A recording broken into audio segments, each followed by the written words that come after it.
Yes, Telangana ప్రభుత్వానికి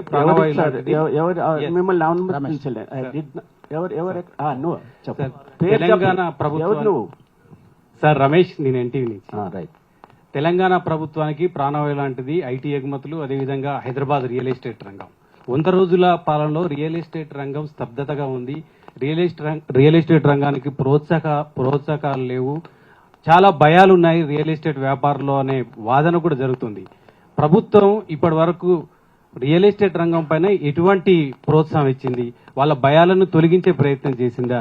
గతంతో పోలిస్తే రియల్ ఎస్టేట్ రంగాన్ని వేరే రకంగా ఉంది. మీరేం చేయబోతున్నారు? అంటే ఎప్పుడు ఎన్నికలు వచ్చినా రియల్ ఎస్టేట్ అనేది స్టాండ్ స్టిల్ అవుద్ది.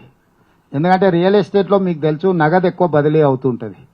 ఎన్నికలు వచ్చినాయంటే అన్ని డిపార్ట్మెంట్స్ ఇక్కడనే ఉంటాయి. ఏ నగదు ఎక్కడికి తరలిపోతున్నా కూడా పట్టుకునే వ్యవస్థ నుంచి ఎన్నికలప్పుడు ఎవరైనా అమ్మకానికి వస్తే తక్కువ కొనుక్కోవాలనుకుంటారు, తక్కువ కడిగితే అమ్మడం ఎందుకని వీళ్ళు అనుకుంటారు. సో ఈ స్తబ్దత ప్రతి ఎన్నికల సంవత్సరంలో ఉంటుంది.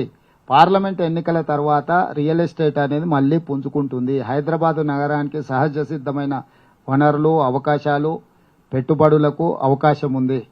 ఎక్కడా పడిపోలేదు, కానీ కొంత ఆగుతుంది. ఎప్పుడు కూడా ఎన్నికలప్పుడు ప్రతి ఎన్నికల సందర్భంలో ఈ చర్చ జరుగుద్ది. ఇప్పుడు కూడా అదే చర్చ జరుగుతుంది. కాకపోతే ఏంటంటే అసెంబ్లీ పార్లమెంట్ ఒకసారి కలిసి వస్తే తక్కువ సమయం ఉంటుంది. మనకు 3 నెలలు అసెంబ్లీకి పోయింది, మళ్ళీ ఒక 4 నెలలు పార్లమెంట్కి పోయింది. ఈ 7 నెలలల్లా రియల్ ఎస్టేటు కొంత ఒడిదుడుకులను ఎదుర్కొంటుంది. ఆ వ్యాపారంలో ఉన్న వాళ్లకు, అందులో పెట్టుబడులు పెట్టే వాళ్ళకి ఈ విషయం తెలుసు.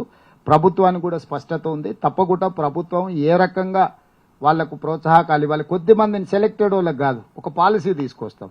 3 4 మోనపల్లి చేసి వాళ్ళ చేతుల్నే మొత్తం గుత్తాధిపత్యంగా ఉండే విధానాన్ని మా ప్రభుత్వం నిర్మూలిస్తుంది. పెట్టుబడులు పెట్టే ప్రతి వాళ్లకు సహజ సిద్ధంగా రావాల్సిన అనుమతులు, B pass, I pass, T pass ఏదో అన్నాడు కదా, వాళ్ళకు కావాల్సిన వాళ్ళు ఎవరు కూడా అందులో అప్లికేషన్లు పెట్టలే, మాన్యువల్గా పెట్టిర్రు. అవి కూడా నిన్నమన్న చర్చలైన బాలకృష్ణ తెలుసు కదా. అట్లా hello next sir SSR Shastri, Nava Telangana.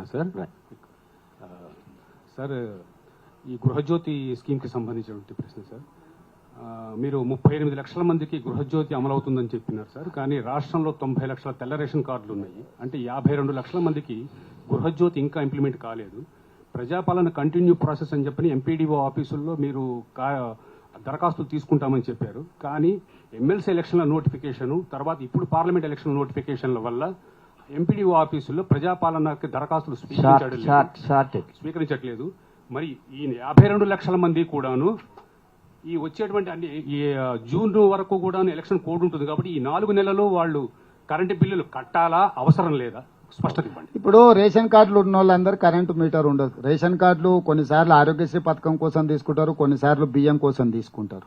కాబట్టి కరెంటు కనెక్షన్స్ ఎన్ని ఉన్నాయి, దాంట్లో అప్లికేషన్లు ఎన్ని పెట్టుకున్నారు. మేము గ్రామ సభలు పెట్టి వీటికి గృహజ్యోతి కోసము అప్లికేషన్స్ పిలిస్తే మా దగ్గరకు వచ్చినాయి 62 లక్షల అప్లికేషన్స్.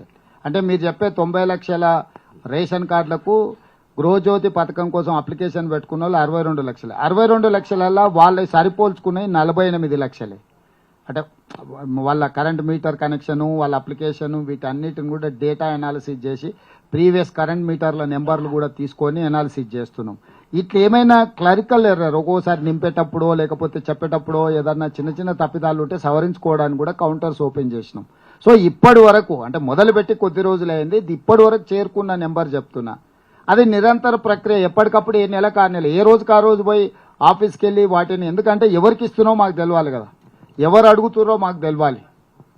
అందుకోసమని దాన్ని నిరంతర ప్రక్రియ అందరికీ ఇస్తాం. అర్హులైన వాళ్ళకు ఒక్కరికి కూడా ఆపము, అనర్హులకు ఒక్కరికి కూడా ఇవ్వము. శ్రీమంతులకు, ఆగర్భ శ్రీమంతులకు ఇట్లాంటి ఉచితాలు ఇవ్వడము అనుచితమని మా ప్రభుత్వం భావిస్తుంది. కోటీశ్వరుల కోసం ఇట్లాంటి పథకాలు ఇవ్వబడవు. పేదలకు మాత్రం 100% ఆదాయాన్ని పెంచుతాం, పేదలకు పంచుతాం.